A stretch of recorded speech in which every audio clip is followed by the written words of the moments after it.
Welcome back to the Nerdy Grail, and yes, I am back again on Bowlestrek's channel, but this is going to be the final time that I'm going to do a reaction to one of Bowlestrek's episode reviews for Doctor Who.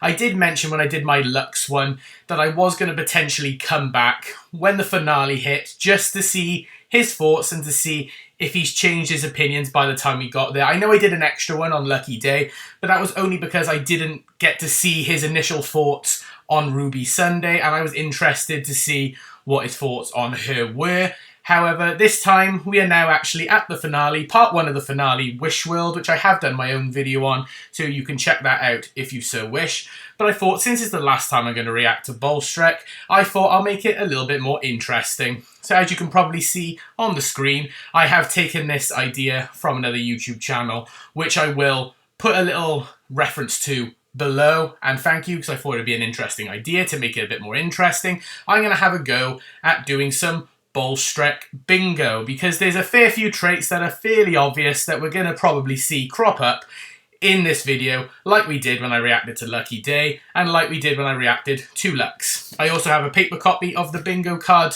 on hand as well, so I can cross it off as we go, and let's see if we can get a full house by the end of this reaction.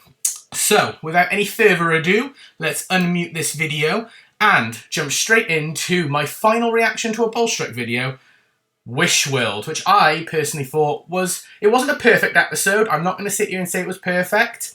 I'm willing to say that, but I thought it wasn't a terrible episode. But I can sort of predict probably already where we're going to get to with Bowlstrek in this video.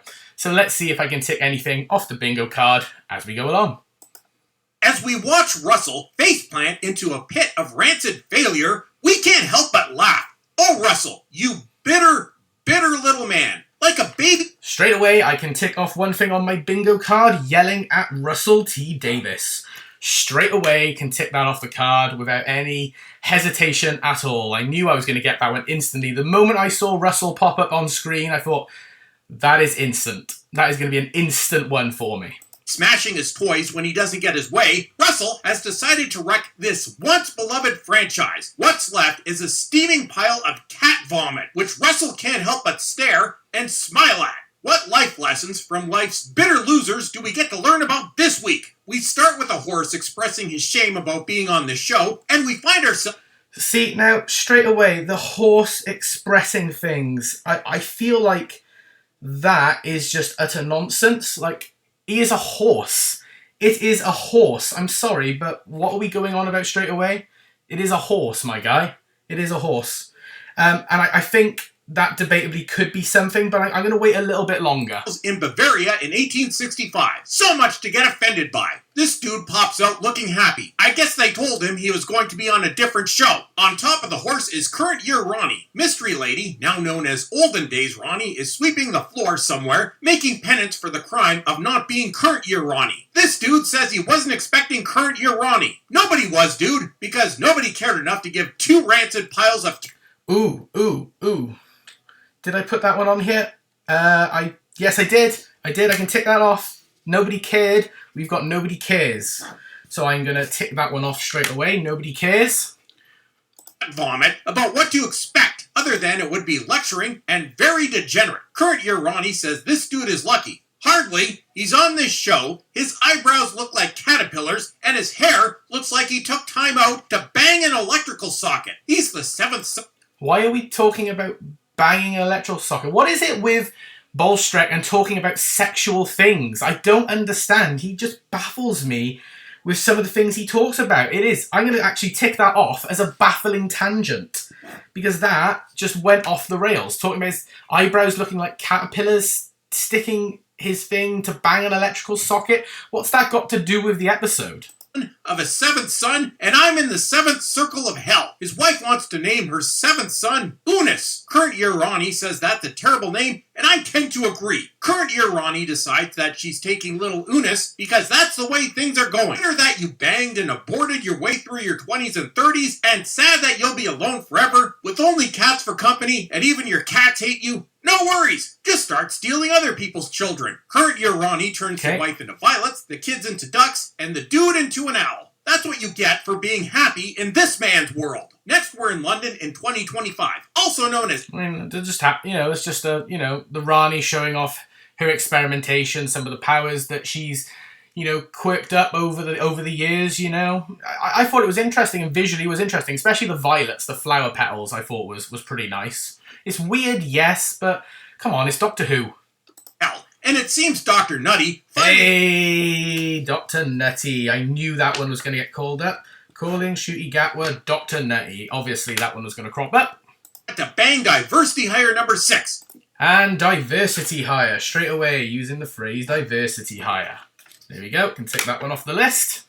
We're only a minute in, well, nearly 2 minutes in. So that wasn't part of the story, because, as I've said multiple times, this man will bang anything. They both appear... Okay, I think I'm going to get to tick that one off. Did I put that one on the list, or did I take that one off? I can't remember now. Did I take that one as... No, I think I did take that one off. No, I didn't. Accusing the Doctor of being a sex pest. That's on there, because he'll bang anything, apparently. Don't know where he goes off on this and why, but no. Be happy. Diversity hire number 6 is not capable of being happy, and I immediately start to get suspicious. Then in comes Captain Poppy from last season, and she's got her very own sequel episode because at the BBC, she's reached all the requirements to become an executive. It seems Poppy wants a cat, and Dr. Nutty gets excited being reminded of his exploits during last week's furry convention. Then they turn on the TV. Yay! I love how he says furry convention, because the fact that there was... there was, some aliens in alien costumes. I mean, this is Doctor Who. People dressed up. That's just what happens in a sci-fi show. That's what happens not just in Doctor Who. If you've ever watched any other sci-fi show where there's aliens, you're going to get creatures. Are you going to start going back to, Star Wars and calling, the Ewoks and all furries? Just because you're just doing it, just hating for hate's sake at this point, if I'm being honest, Bowlestrek. Hating for hate's sake. Friend Conrad, is this your self-insert, Russell? Come on, man, be honest. We all know you types are always overcompensating for something. Conrad says it's going to be a nice day. Can't have that. Then what reason would these people have to be miserable? Well, they'll find a way. They always find a way. Conrad wants to tell us a story, and I find myself wondering how many fake fans from the sewers of degeneracy, really the only... That one is definitely an insult to people who still like the show, calling us so-called fake fans and that we're degenerates. What, because we actually like a piece of television and aren't, spewing hate like you are every single week for the sake of it?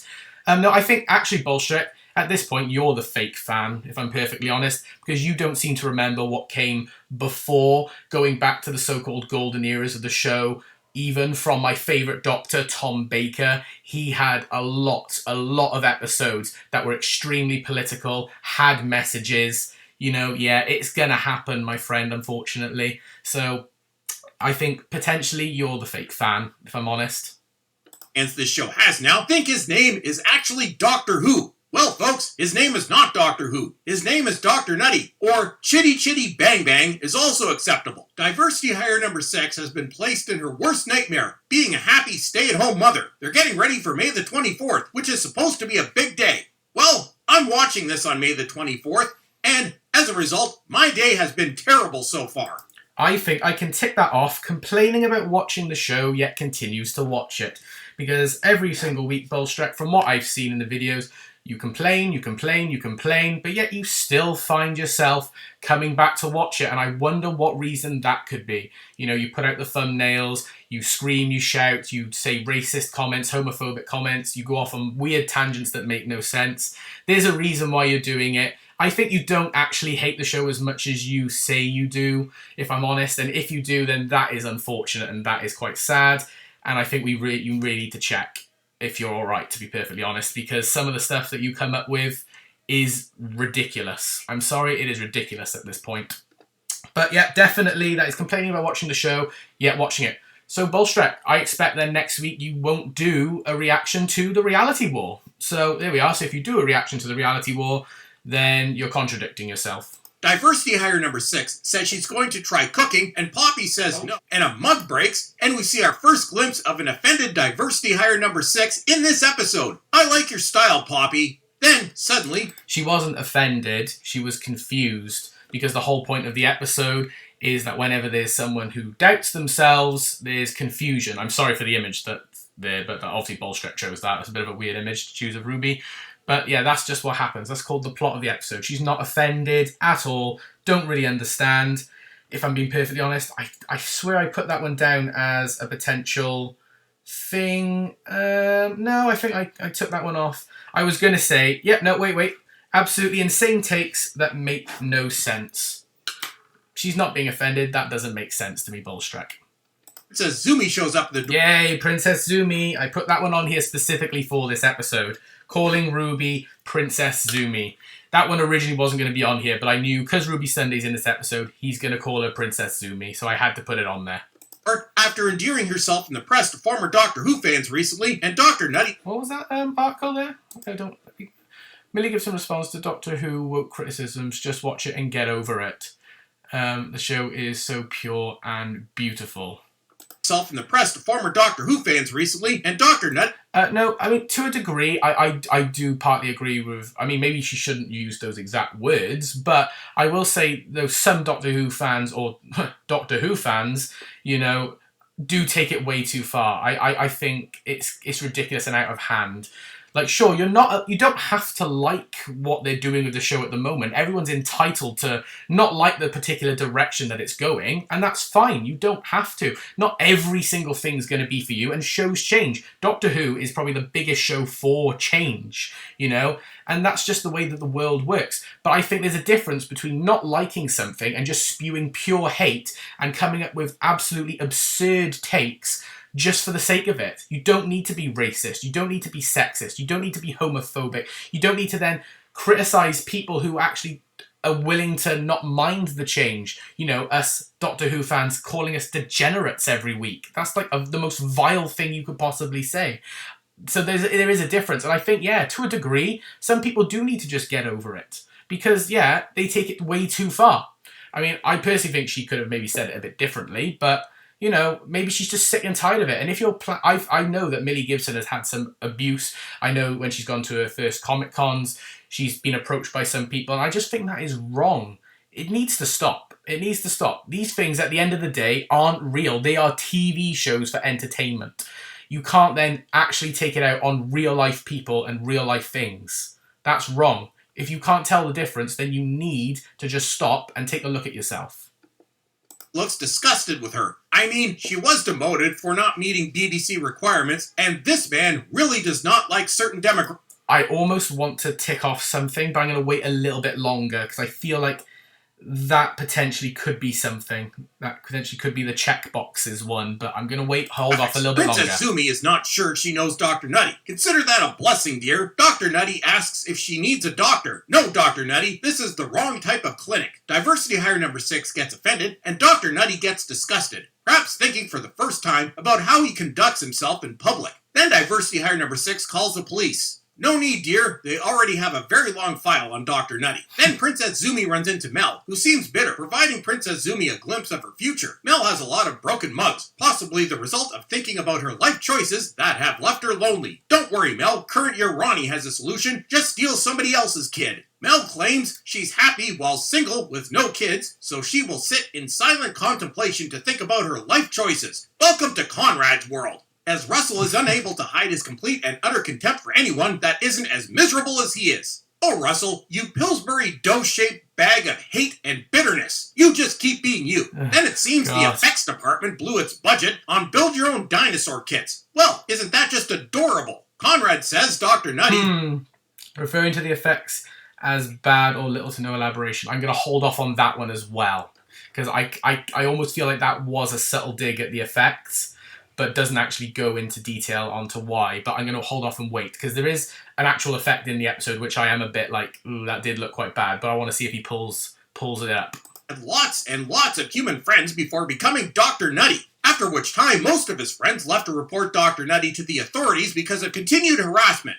But I'll tell you who didn't leave. Nepo baby Kate. Although Kate isn't childless, she apparently has a daughter that hasn't been seen in a decade. So much fan harmony going on there. Also, it seems Unit's scientific advisor has found a vocation more suitable to her skills, and olden times Ronnie has been demoted to tea lady. Dr. Nutty gets to sit with Nepo Baby Kate's subordinate Sexy Time Fun Boy. Then Dr. Nutty says Sexy Time Fun Boy is beautiful, and Sexy Time Fun Boy gets offended because Dr. Nutty is allegedly a man, as Russell thinks he's being edgy. I mean, this might have been edgy, Russell, back in 1992. Call me crazy, but I think this man desperately wishes this was still a controversial topic because this is literally the only thing he has. Then, as if on cue, Conrad says, Dr. Nutty wishes it was like the old days. Wrong person, Conrad. Then Diversity Hire Number 6's family shows up, and I feel I have to send them a sympathy card because, as I've said, could you imagine having to spend decades with this? Then Granny says... Why the hate? Why the hate? What has she actually done? Belinda's actually done nothing. And actually, as the series has gone on, she's got more and more appreciative of the people around her and of the Doctor. You know, by the Interstellar Song Contest, she's actually saying, you know, like, pretty much, like, I apologise, I actually really enjoy being with you, and it's actually a lot of fun, you know. So she's changed as a character. She's very sympathetic towards the Doctor. She's emotional. She's not being what she was in the Robot Revolution, which to a degree, she was a little bit like, I don't know, she could be classed as a little bit rude. But she's changed. Character development. But I think, you know, Bowlestrek's trying to dig a little deeper in this one, and I don't really get why. That send modern young ladies into a fit of rage. Good little girl, good little wife, then good little mother. You think you're mad now, just wait until you're Mel's age. It's hilarious! Then, oh dear, it seems Diversity Hire Number 6 doesn't remember being in labor. Good lord, did you kidnap Poppy too? This is really a very poor message to be sending. Then Diversity Hire... That's not a poor message to be sending, because if you actually know the context of the episode itself, there's a reason why she doesn't know Poppy, because Poppy wasn't actually her child. Because this is a distorted reality. This is a dystopian utopia. Everything has been mishmashed together. All the memories have been seeping through. That's why we saw Poppy earlier in the series, if I'm being perfectly honest. So I'm just going to tick off the getting the plot details wrong, because clearly he's just not been paying attention, to be perfectly honest. Because it's very obvious why she doesn't. And this isn't the first time this plotline has happened. Go back to the Monk trilogy and this happened, where the monks took over and everyone was questioning things. Go back to other shows. WandaVision's done something like this. This isn't the first time this thing has happened. I've just currently sat down with my fiance and we've watched the latest and the last season of Doom Patrol, and we got to an episode called Immortimus Day, where they were pretty much trapped in a form of a utopia, but realised that something was wrong. This is not a brand new concept. This happens all the time. So I just think he's just glossing over it just so that he can make a weird point. And it's a wrong point. It's just weird. It's just baffling to me. Number 6 asks Poppy if she remembers anything, seemingly forgetting that she's a baby. I mean, she might have the qualifications to be a BBC executive, but that doesn't mean she has... No, I'm going to tick this off now, because he's teetering on the line. He just hasn't said the exact words, but we know what he's meaning. Check boxes. So I'm ticking that off. Check boxes. That's what he's trying to get at here. He's ticking all the BBC guidelines. That's what he's trying to get at here. The ability for complex speech, or remembering your own birth. Then, Diversity Hire Number 6 gets offended, and the mug of the Forever Triggered breaks. Then Diversity Hire Number 6 starts to scream in anger. Just a typical day for her. Then Conrad says that Dr. Nutty isn't the only Time Lord left. It seems Russell forgot that he already revealed that fact 18 years ago. But I guess we have to give him some slack. This dude is incapable of coming up with anything new. Just making stuff he came up with 2 decades ago much worse. Then... This is... Right, okay, I will say, I will give you one thing, Bowlestrek. One thing that I do agree with you with, and me and my fiancé have both said this.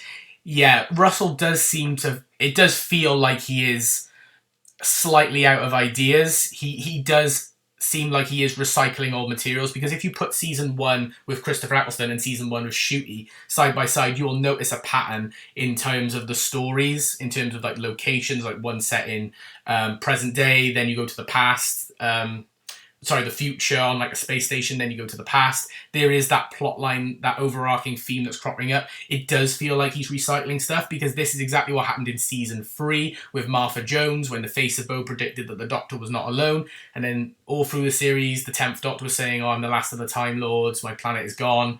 And then by the end, returned the Master. The same thing happened here. The Doctor's talking to Belinda. I'm the last of the Time Lords. There's no one left. And look who returns. The Rani. And potentially Omega and Susan. So yeah, I do agree with you there. And I will give you that point. It does feel like that RTD is slightly recycling some old materials. And he is struggling to come up with some new stuff. So I will give you that. I will give you that. Something flies past the window as Nipple Baby Kate and Sexy Time Fun Boy start to get frisky. But wait, the flying thing is current year Ronnie giving no thought to BBC's safety protocols. Not to worry though, as the entire BBC is staffed by morons. Then everybody gets disgusted by Dr. Nutty. Why just insult just everybody at the BBC? What, literally everybody? That's just cruel and horrible.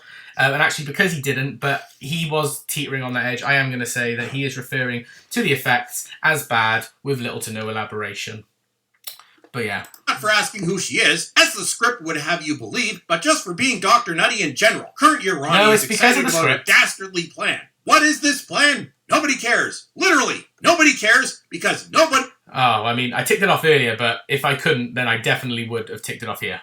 ...is watching this by choice. Also, Olden Times Ronnie is current year Ronnie's servant. Take that, you white devil! Then Olden Times Ronnie makes Conrad a sandwich. What are you trying to say there? Take that, you white devil? Is that a little slight dig at the fact that the current Ronnie isn't exactly, ticking off what in your mind should be the correct form of media to see on screen? I debatably think I can tick that off racism. So there we go, that is racism ticked off. As Russell thinks he's being clever, Conrad is getting tired of doing all the hard work. Well, Conrad, it's actually you types that do all the terrible jobs. But don't complain, or you'll just get a lecture about the patriarchy from a 20-year-old social media manager making $150K a year. Current year Ronnie is even making Conrad take care of her stolen baby. Yep, that's right, make him do all the work and raise the child. Sounds pretty modern to me. It seems the baby is sustaining the entire world. Well, he is a white male child, so he must pay for all that privilege. Current year Ronnie... And I can tick it off. I was wondering when we were going to get there. It's not exactly that is the villain, but he sort of implied that a little bit earlier. But again, he's going on about, the white men bad, white men need privilege, white men this, white men that. So ticking off the white men, which that is technically a bingo. I've got a line there, but we're going to keep going and see if we can get a full house on this. He has a big clock that's made out of bones, and it's counting down. Normally I'd say a clock made out of bones would be cool, but the set department made it look like it was designed as part of a first grade art project. Current year... There you go. That is the effects again. That is the effects being battered again with very little elaboration. Planning a trap. Oh no! Olden Times Ronnie says that current year Ronnie sprang from her loins. No, it didn't, dear. As much as you might wish, you can't turn back time. Again, 20-year-old celebrating daily bang time. This is your future. Enjoy it! Then the unemployed bum and Princess Zumi, also an unemployed bum, get sad about their current job status. Well, y'all shall have to speak to the BBC about that. Then the two of them start staring at each other lovingly. Man, anybody... Why? That's not lovingly. If you think that those looks are loving looks, then I think you need to reread what you think loving looks actually are. They are confused and baffled looks because, again, the plot of the episode is they're now having doubts and memories and flashes are coming back to them. They are slightly recognizing each other, Bowlestrek. What wants to do on this show is bang. Then the No, I think that you're just desperate for that because you do nothing but mention it and imply it in every single character. So I think, Bowlestrek, you might be a bit lonely. Like bums take a tour of their neighborhood. Looks like any leftist-run city, really, just waiting for the poop shovelers to do their daily collection. Then we get a few minutes of moaning, and Princess Zumi starts to remember her times with Dr. Nutty. Time to bring in the trauma counselors. Also, you should probably get tested for, everything. Even I'm just doing it for the money mommy, and whacked-out granny tell Princess Zumi she's full of crap. You don't know the half of it. You need to read her interview. Then I'm just doing it for the money mommy does the right thing and throws Princess Zumi out on her ass. Get a job, you useless bum. Princess Zumi says she doesn't trust... Why? That's just got... I mean, if I hadn't ticked it off earlier, I definitely would be ticking it off now. The baffling tangents. It's got nothing to do with that at all. And that's got nothing to do with the current plot of the episode. I just don't understand where these things are coming from. It is absolutely insane. I just don't understand. Conrad, Well, you were the one that banged him as soon as you saw the size of his wallet. You really have nobody to blame but yourself. Everything that's gone wrong is Conrad's fault. Also, actually, I should have ticked that off earlier. Technically, yeah, we went with, the white privilege and everything of the man and the male. I should have ticked off sexism. So there we are, sexism ticked off. So that is another bingo for me there. So, well, let's keep going. That's not exactly a revelation. He's a straight white dude, and this episode was written by this doughy bag of hate. They have plans. I think that's hilarious. This doughy bag of hate. I think you need to, again, check yourself, Bowlestrek, because in every single review you do, you spew nothing but hate. I don't think there is, definitely in the 3 reactions I've done to your channel so far, I don't think I've heard a single, not even one positive comment about the show. Not even one. Not even a half compliment. So I think you're spewing nothing but hate. So, yeah. Oh no, I'd be worried if I was Conrad. Anybody that's ever dealt with a crazy ex is worried for Conrad. Then, out of nowhere, Dr. Nutty's boyfriend from last season appears. Go away, dude. He's gotten over you. Many, many times. It seems he's in a hell dimension. Trust me, dude, you're in a much better place. He says something about tables don't do that. And everyone starts to get horrified about what he might be referring to. Y'all are just sick bastards. Next up. What are you on about? We know exactly what he's on about. If you watch the episode, you know exactly. In fact, it's the very next scene. And also, even taking the next scene aside, where the cups fall through the table, he's referring to what happened earlier, where the cups kept falling off. When they were in the middle of the table, not on the edge of the table. He's just setting up the plot thread. Dr. Nutty starts breaking mugs. Man, just stop it, you wasteful bastard. The mug went through the table. Oh, that's what he meant. Okay, we can breathe a sigh of relief, but stay on guard. The episode isn't over yet. Diversity hire number 6 gets offended by Dr. Nutty having doubts, or maybe just his general creepiness, and calls the police. About time. It only took you 7 episodes. Then the cops come in and take Dr. Nutty and his creepy ass away. Best scene ever! Then Olden Times Ronnie has Diversity Hire number 6 arrested too. Not sure if you can arrest someone for being generally unpleasant, but whatever. I'll go with it. Second best scene ever. I wouldn't worry though, our heroes are on the case and they have an iPad. Time to start reporting each other on Blue Sky. They think they found a way to block Conrad. Jesus, Conrad, why in the hell do you have a Blue Sky account? In the meantime, Dr. Nutty is being taken away to answer for his all-out degeneracy, and Diversity Hire number 6 is offended. Current year Ronnie finds herself quite disappointed and generally disgusted by Dr. Nutty, and Diversity Hire number 6 begins to annoy everyone with her complaining. Then we get another dance sequence, and they dare bring the memory of the ever-awesome Kate O'Mara into this mess. Then we hear more about Buck. I mean, that debatably could be classified that, Doctor Who used to be good, and so you're saying that this Rani is terrible. I actually think that this Rani actually did a pretty good job, to be perfectly honest. So I'm going to hold off on that until the end. Regeneration, that thing that rarely happens, but somehow happened to 2 of the 3 remaining Time Lords in less than a year. But it seems they forgot about the Master, because who cares about consistency? Then Conrad tells us that... What do you mean by that? Seeing they forgot about the Master? No, they haven't forgot about the Master. They just haven't used the Master yet. As far as we're at the moment, the Master is stuck in the gold tooth from the toy maker. They will bring him back when they bring him back. In fact, I know there's lots of theory videos going out that maybe he might appear next week. I personally don't think he will. But no, they haven't. He's going to crop up at some point. Well, we'll have to wait and see, won't we? The world below is everything he wished for. Oh, what a twist! Russell is the ultimate master of trickery. It seems the Ronnie created Dr. Nutty's new toy that he sticks a different place every week. Meaning Dr. Nutty's perverted... There we go. I can tick that one off. I was waiting for it. The Vindicator being a sex toy or pleasure device. Yeah, that was going to crop up at some point. ...ways actually help destroy the Earth. We learn that everyone's doubts are the whole point. Oh, Russell, people are well past the point of doubting you. It seems that Dr. Nutty's doubt is the ultimate world-destroying doubt. I refuse to believe that this egomaniac has ever doubted himself for a second. Then London has a day that is only slightly worse than a normal day in 2025 London. And, oh dear, Omega is back to get the Sutek treatment. This is going to be so embarrassing for Omega. You poor, poor bastard. Then we get another montage of real doctors and individuals that are in no way the Doctor. Then That is definitely suggesting that Doctor Who used to be good.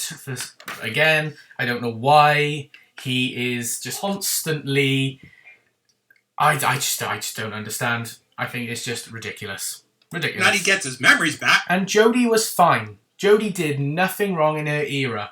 There was nothing wrong. Like, sure, it wasn't the greatest era. There was mistakes, you know? But you got to keep in mind, Jodie Whittaker is an actress who is simply performing, okay? And she's just doing what's written for her.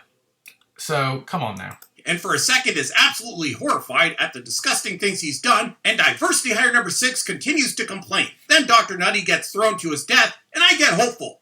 What will happen next? Well, we know one thing. It will be absolutely humiliating for Omega. And that's it for today. Don't forget to follow me on X, and until next time, piss off! Hey! I had to put that one in there as well, the piss off to end the card. So, overall, the only things that I couldn't quite pick up on in the video, unless I mentioned it, was mentioning the low ratings, but that was a bit of an out there one.